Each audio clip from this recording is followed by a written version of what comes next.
बाजार को आरबीआई के नए गवर्नर से काफी उम्मीदें थी, लेकिन लगता है कि वो उम्मीदों पर खरे नहीं उतरे। बाजार के साथ ही उद्योग समूहों ने नए गवर्नर से ब्याज दरों में कटौती की उम्मीद जताई थी, लेकिन हो गया उल्टा। रेपो रेट बढ़ाने की रिजर्व बैंक की घोषणा के साथ ही बाजारों में गिरावट का दौर शुरू हो गया।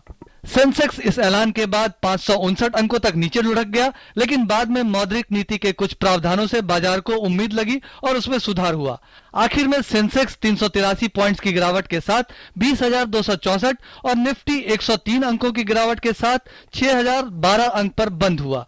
मिड कैप और स्मॉल कैप शेयर 1% से ज्यादा गिरे।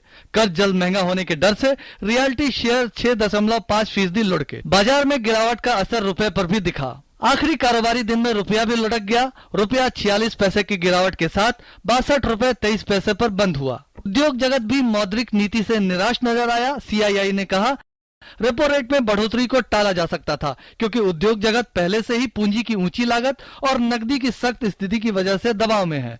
फिक्की ने भी रिजर्व बैंक के फैसले पर हैरानी जताते हुए कहा कि रेपो रेट में 25 पॉइंट का इजाफा हमारे लिए चौंकाने वाला है। इस बीच रिजर्व बैंक के नए फैसले के बाद कर्ज महंगा होने की आशंका बढ़ गई है।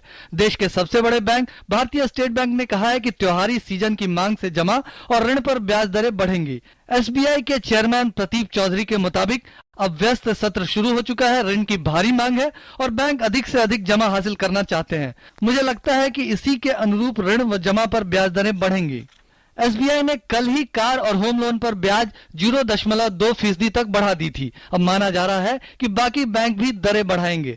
अमेरिकी फेड रिजर्व के 85 अरब डॉलर के प्रोत्साहन पैकेज को जारी रखने के फैसले के बाद कल बाजार में जोरदार तेजी दिखी थी और सेंसेक्स करीब 3 साल के उच्चतम स्तर पर पहुंच गया था, लेकिन आज बाजार में वो तेजी गायब हो गई। जाहिर है रिजर्व बैंक से लगी उम्मीदें भी ध्वस्त हो गई हैं। Bureau report, DD news.